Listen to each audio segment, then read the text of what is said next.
ఎక్కడ చూసినా బ్రహ్మకుమారి సంస్థ గురించి వైరల్ అవుతోంది. మైథిలి అనే ఒక అమ్మాయి ఇంటర్వ్యూస్ ప్రతి ఛానల్లో చూస్తున్నాము. ఆ అమ్మాయి విత్ వీడియో ప్రూఫ్స్ అలానే ఫొటోస్తో సహా వచ్చి కూర్చుంటోంది. అంటే ఇంతకుముందు మనం ప్రీవియస్ కూడా డిస్కస్ చేసుకున్నాం, ఇలా జరుగుతోంది, కన్వర్ట్ చేస్తున్నారు, అంతవరకే తెలుసు మనకి. బట్ ఆ అమ్మాయి బయటకు వచ్చి కొన్ని కొన్ని చెప్తూ ఉంటే అసలు భయం వేస్తోంది వినటానికి కూడా. హరే కృష్ణమ్మ, ఇప్పుడు గత 5-6 ఏళ్ళుగా నేను వాళ్ళ విషయాలు మాట్లాడాను.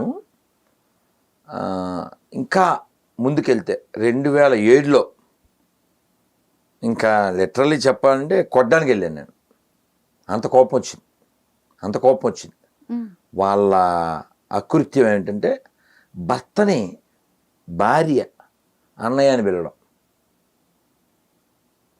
అంత కోపం వచ్చింది. అయితే ఇప్పుడు మైథిలి మొన్న స్టేషన్లో కలిశారు, ఒక 15 డేస్ 20 రోజుల క్రితం. ఎప్పుడో ఆ ఇంటర్వ్యూలు, మీరు చెప్పిన ఇంటర్వ్యూ కూడా నేను చూశానమ్మా. అసలు వాస్తవానికి చాలామంది ఎక్కడ మోసపోతారంటే, వాళ్ళు కూడా శివుడు అంటున్నారు, వాళ్ళు కృష్ణుడు అంటున్నారు, వాళ్ళు తెరతాయగం అంటున్నారు, మనోళ్ళే అనుకోవడానికి ఛాన్స్ ఉండి చాలామంది అలా బలైపోయారు, ముఖ్యంగా తల్లులు. కానీ యాక్చువల్గా సంస్థ పెట్టింది ఎవరు? పెట్టిన వాళ్ళు పాకిస్తాన్. ఓకే, ఎందుకు పెట్టుంటారు? మీరు అనాలిసిస్ చేయండి ఎప్పుడైనా ఏదైనా. ఈ దేశాన్ని గజ్వాహ్ ఏ హింద్ అంటే ఏంటి? ఇదంతా ఇప్పుడు చూడండి, ఇదేం కలర్ అమ్మా? గ్రీన్. అలా చెయ్యాలని వాళ్ళు పాపం గత 75 ఏళ్ళుగా కష్టపడుతున్నారు. లడాయి కా బాద్ మే లెలియా పాకిస్తాన్, ఆస్కే లేంగే హిందుస్థాన్. మేము గొడవపడి పాకిస్తాన్ సాధించాం, నవ్వుతూ హిందుస్థాన్ సాధిస్తాం అని. అలా ఈ హిందుస్థాన్ని పాకిస్తాన్గా మార్చాలంటే, అందులో కలిపేయాలంటే, వాళ్ళు అనుకున్నటువంటి మతం ఉండాలంటే ఏం ఉండాలి? హిందువులు ఉండకూడదు, హిందువులు పెరగకూడదు. అంటే ఏం చేయాలి?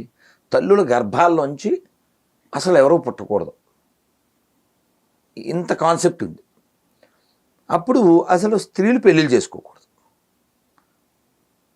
ఈ బ్రహ్మకుమారిస్ ఏం చేస్తారు? హిందూ అమ్మాయిలను మాత్రమే టార్గెట్ చేస్తారు.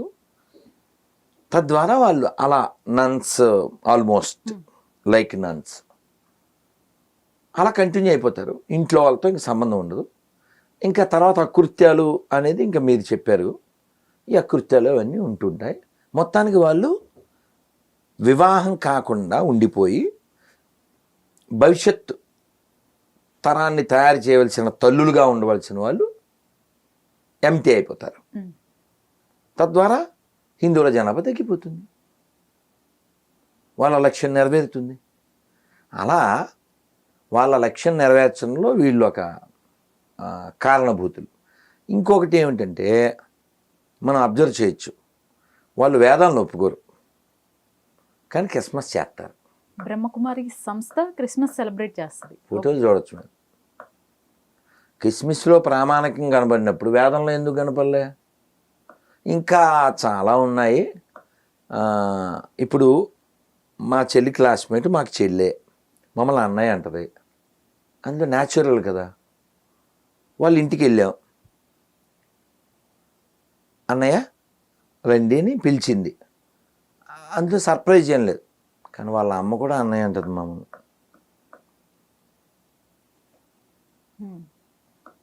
ఇప్పుడు ఆ అమ్మాయి వాళ్ళ అమ్మ కూడా మమ్మల్ని అన్నయ్య గారు అంటుంది.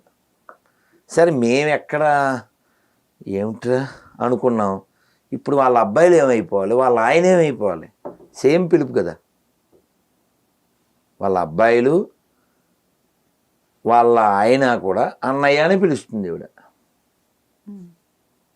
అంటే వీళ్ళ కాన్సెప్ట్ ఏమిటంటే హిందుత్వ నాశనం, ధర్మనాశనం. ఒక్కొక్క దానికి ఒక ఫేస్ అమ్మా. ఇంకోటి చెప్తాను, ఆ మధ్య అదేదో గీతాసారం అని బుక్కు 10 రూపాయలకి ఇస్తున్నారు.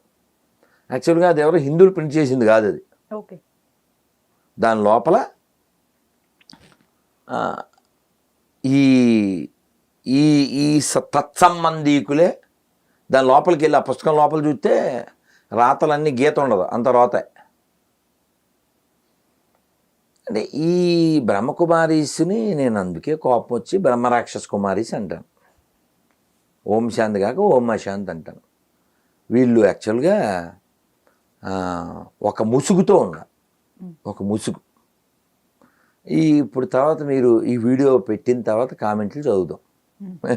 అయితే మీరు ఇన్స్టాగ్రామ్లో ఒక వీడియో వైరల్ అయింది గురుగారు. దీపావళి రోజు ఒక మిషనరీ స్కూలు యాజమాన్యం పిల్లలతో సహా బయటికి తీసుకొచ్చేసి పిల్లలతో ప్లకార్డ్స్ పట్టించుకొని దీపావళి సెలబ్రేట్ చేసుకుంటే పొల్యూషన్ పాడవుతుంది, సో దీపావళి సెలబ్రేట్ చేయొద్దు అంటూ నినాదాలు చేస్తూ బయటకు వచ్చారు. చూసారా మీరు ఆ వీడియో? చూసారా? వీడియో చూశాను. ఇవాళ మార్నింగ్ ఆయనతో మాట్లాడా. సూపర్. ఓకే. వాళ్ళ ఇంటి పేరు బాగుంటుంది, హనుమంతు. వాళ్ళ ఇంటి పేరు ఎవరి పేరండి? ఎవరైతే అక్కడ మాట్లాడారే ఆయన్ని అపోజ్ చేసి పర్సన్. ఆయన పూర్తి పేరు మర్చిపోయాను, ఇంటి పేరు ఒకటే మైండ్లో ఉంది. హనుమంతు సంథింగ్ ఏదో పేరు. సార్ మీ ఇంటి పేరు తగ్గట్టు ఉన్నారు సార్ అంటే, నిన్నో మొన్నో కాల్ చేసినట్టున్నారు, మిస్డ్ కాల్ చూసి ఫోన్ చేస్తే గురించి మీరే కాల్ చేశారు ఆనందం అని అదంతా చెప్పుకొచ్చారు. అంటే ఆఫీస్కి వెళ్తున్నారట ఆయన. వెళ్తుంటే పిల్లలు చాలా పెద్ద లైన్ ఉంది. ప్లకార్డ్స్ రికార్డ్ చేశానులేండి. ఈ ప్లకార్డ్స్ ఏంటని చూస్తే ఇది. నేను వెళ్ళి వాళ్ళతో మాట్లాడుతూ అసలు మీరు ఎవరు అంటే స్కూలు అది ఇది అన్నారు. అన్నాక కొంచెం మాట్లాడాను. అంటే వీడియో తీస్తాను ఇలా వైరల్ అవుద్ది ఊహించలేదు నేను. వాళ్ళతో మాట్లాడాను. ఇలా మాట్లాడుతుండగా ఒక లేడీ వచ్చి, టీచర్ మీరు నిజదేవుని తెలుసుకోండి అది ఇది అని ఏదో మాట్లాడిందంటే, ఎవడు నిజదేవుడు? యోహాను చాప్టర్ 2 చూసావా? మేము నీ వలె వ్యభిచారులకు పుట్టిన వారం కాము అని అందులో ఉంది. ఇవన్నీ మాట్లాడాను నేను. ఇవన్నీ మాట్లాడినప్పుడు ఈ విషయం పెరిగింది. అప్పుడు ఈ మొక్క వీడియో తీసాము. తర్వాత వీళ్ళు ఏదో పెట్టి కేసు పెడితే స్టేషన్కి వెళ్ళినా వాళ్ళంతా బాగానే చూసుకున్నారు. అంటే విషయం ఏంటంటే ఇలా వాళ్ళు ఎందుకు తయారయ్యేది చెప్పండి?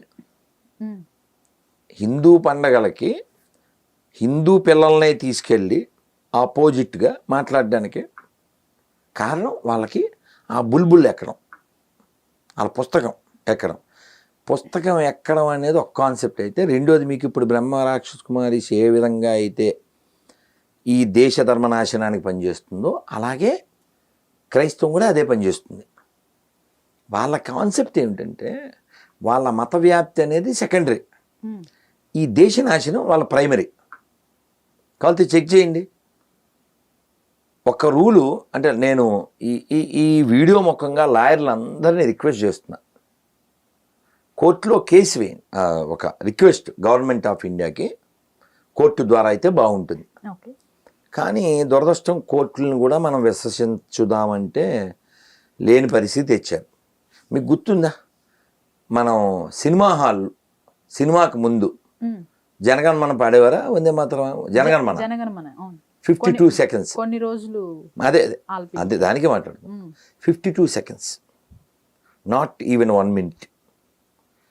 దానికి ఎవడో కేసు వేస్తే మరి వాడు ఎవడో మరి జడ్జి అది మీ ఇష్టం అంటాడు. సిగ్గులే.